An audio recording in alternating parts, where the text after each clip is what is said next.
Hello বন্ধুরা, কেমন আছেন সবাই? আশা করছি সবাই সুস্থ আছেন এবং ভালো আছেন। সেদিন চৈত্র মাস উপন্যাসের 12তম পর্বে আপনাদের সকলকে স্বাগত। চলুন শুরু করা যাক। আমজাদ আলী উঠবস করছেন, হা করে নিঃশ্বাস নিচ্ছেন, বুক ওঠানামা করছে। তার পরনের ছাই রঙের পাঞ্জাবির পুরোটাই ঘামে ভিজে জবজব করছে। আগে উঠবস করার সময় স্ট্যান্ড ফ্যানে বাতাস দেওয়া হতো, আজ বাতাস দেওয়া হচ্ছে না। মনে হয় ফ্যান নষ্ট। আমজাদ আলীর বয়সও মনে হয় কয়েকদিন অনেক বেড়ে গেছে। মুখের চামড়া ঝুলে পড়েছে, চোখের নিচে কালি। শফিক তার সামনে দাঁড়াতেই তিনি উঠবস বন্ধ করে পাশের চেয়ারে বসলেন। যে উঠবসের হিসাব লিখছিল সে বলল, স্যার আর করবেন না এই পর্যন্ত? আমজাদ আলী বললেন, আজ আর পারবো না। কত হয়েছে? টোটাল কত? 3631। এত কম? এই জীবনে মনে হয় শেষ করতে পারবো না। বাসায় চলে যান, কয়েকটা দিন রেস্ট নেন। একসঙ্গে বেশি করা ঠিক হবে না। আমজাদ আলী হাঁপাতে হাঁপাতে বললেন, ভাই দেখো তো একটু চা খাওয়াতে পারো কি না? তিনি হা করে নিঃশ্বাস নিচ্ছেন, মুখের হা একবারও বন্ধ করছেন না। অফিসের বারান্দায় এখন কেউ নেই, শুধু শফিক এবং আমজাদ আলী। আমজাদ আলী চেয়ারে গা ছেড়ে এলিয়ে পড়েছেন, মনে হচ্ছে যে কোনো সময় গড়িয়ে নিচে পড়ে যাবেন। শফিক তার সামনে রাখা টেবিলের পাশে দাঁড়িয়ে। আমজাদ আলী বললেন, ভাই কিছু বলবেন? শফিক বলল, জি না। কত বড় বিপদে পড়েছি দেখেছেন ভাই সাহেব, নিঃশ্বাস ঠিকমতো নিতে পারছি না। শফিক বলল, আপনি একটা কাজ করুন, ঘরের ভেতরে ফ্যানের নিচে বসুন। এখন নড়তে পারবো না, নড়ার ক্ষমতা নাই। পায়ের অবস্থা দেখেন কীরকম ফুলেছে, দেখেছেন? মনে হয় পানি এসে গেছে। আঙুল দিয়ে চাপ দিলে ডেবে যায়। আমজাদ আলীর চা চলে এসেছে। তিনি চায়ের কাপ হাতে নিয়েই বমি করতে শুরু করলেন। শফিক ছুটে গিয়ে তাকে ধরল। আমজাদ আলী বিড়বিড় করে বললেন, সরি, আপনার কাপড় নষ্ট করে দিয়েছি। আমজাদ সাহেবকে হাসপাতালে নিতে হলো। ডাক্তার দেখে শুনে বললেন, তেমন কিছু না, বাসায় নিয়ে যান, রোগী রেস্টে থাকুক, 7 দিন কমপ্লিট বেড রেস্ট। শফিক বলল, চলুন আপনাকে বাসায় দিয়ে আসি। আমজাদ আলী বললেন, আমাকে বাসায় দিয়ে আসতে হবে না, আমি একটা ইয়েলো ক্যাব নিয়ে চলে যাব। আপনি অনেক কষ্ট করেছেন। আর না। শফিক বলল, কষ্ট কিছু না, আমার সঙ্গে গাড়ি আছে। সেটা জানি রে ভাই, স্যার আপনাকে ফুল টাইম গাড়ি দিয়েছেন। আপনি বিরাট ভাগ্যবান মানুষ। একদিন 2টা মিনিট সময় দিবেন, আমি আমার কপালটা আপনার কপালে ঘষব। যাবার পথে আমজাদ সাহেব গাড়ির পেছনের সিটে কুণ্ডলি পাকিয়ে শুয়ে রইলেন। চলন্ত গাড়িতে তিনি মাথা তুলতে পারছেন না, মাথা ঘুরছে। একবার শুধু শফিককে ফিসফিস করে বললেন, কানে ধরে উঠবসের ব্যাপারটা যেন কেউ না জানে। ভাই আপনার পায়ে ধরি। শফিক বলল, কেউ জানবে না। আমজাদ আলী বললেন, আমার ছোট মেয়েকে তো চিনবেন না? শায়লা নাম, তার বিরাট বুদ্ধি, প্যাঁচ খেলিয়ে বের করে ফেলবে। বাসায় পা দিয়েই আমজাদ সাহেব পুরোপুরি সুস্থ। হাঁকাহাঁকি ডাকাডাকি, মা দেখো কাকে নিয়ে এসেছি, আমাদের নতুন কলিগ, চা নাস্তার জোগাড় দেখ গো মা। শফিককে চা নাস্তা খেতে হলো। আমজাদ সাহেবের ছোট মেয়ে শায়লার 2টা গান শুনতে হলো। শায়লা রবীন্দ্রসঙ্গীত শিখছে। আমজাদ আলীর বাড়িতে যে অতিথিই আসুক, শায়লার একটা গান শুনতে হয়। এখন পর্যন্ত সে একটা গানই পুরোপুরি তুলেছে, খোলো খোলো দ্বার, রাখিও না আর বাহিরে আমায় দাঁড়ায়।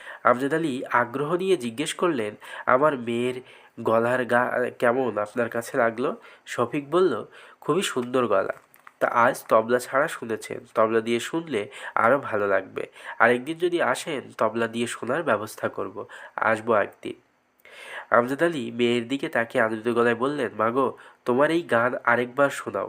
এই সব গান বা একবার শুনলে মন ভরে না। শফিককে একই গান দ্বিতীয়বার শুনতে হলো। শফিক বাসায় ফিরল রাত 10টায়। নিশো তখনও জেগে। সে শফিককে দেখে ঝাঁপ দিয়ে পড়ল। নিশো আনন্দিত এবং উত্তেজিত। তার গায়ে নতুন জামা, তার খুব পছন্দের সাজ, ঠোঁটে লিপস্টিক দেওয়া। এটা তাকে কখনো করতে দেয়া হয় না।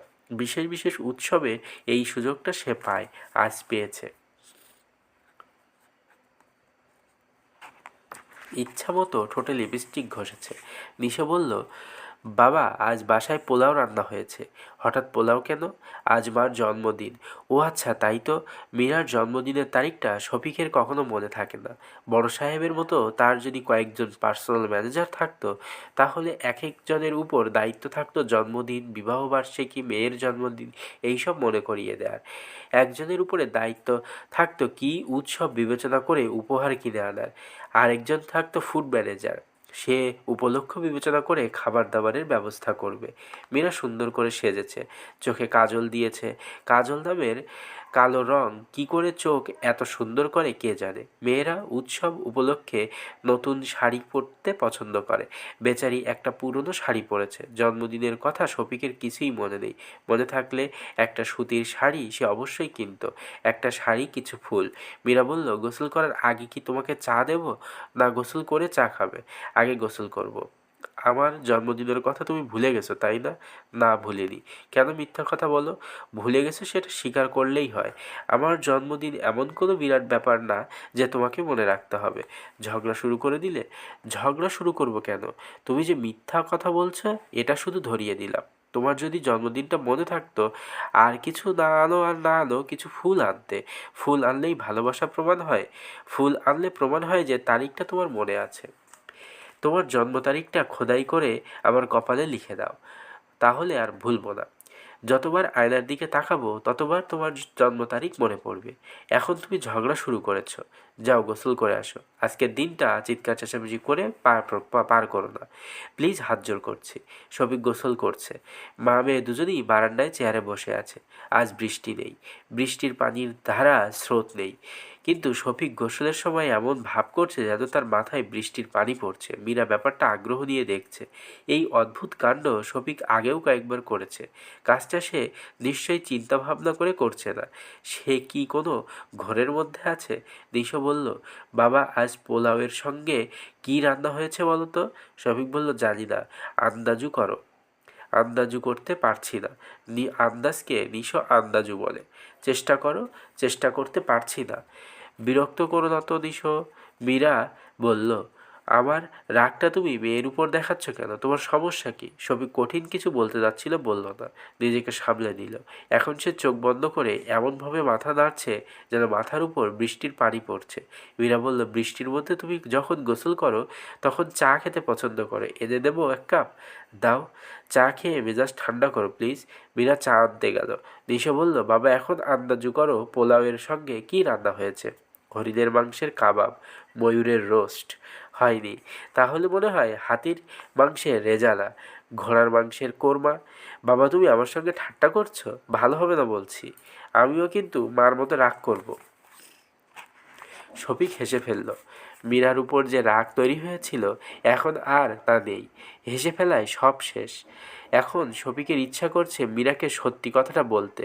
সে এখন মীরাকে বলতে পারে, তোমার জন্মদিনের তারিখটা আমি ভুলে গেছি, এটা সত্যি, তবে আমাদের অফিসের একজন কর্মচারীর হার্ট অ্যাটাকের মতো হয়েছিল, এটাও সত্যি। মীরা চা এনে দেখে বাবা মেয়ে দুজনেই খুব হাসাহাসি করছে। শফিক হাত দিয়ে পানি ছিটাচ্ছে আর মেয়ে বলছে, বাবা, ভালো হবে না বলছি। আমি কিন্তু খুব রাগ করছি, আমি কিন্তু ভয়ঙ্কর রেগে যাচ্ছি। বন্ধুরা, আজ এই পর্যন্তই। আগামী পর্ব আপনাদের জন্য আগামী দিন নিয়ে আসব। ততক্ষণ পর্যন্ত সবাই সুস্থ থাকবেন, ভালো থাকবেন। ধন্যবাদ সকলকে। শুভরাত্রি।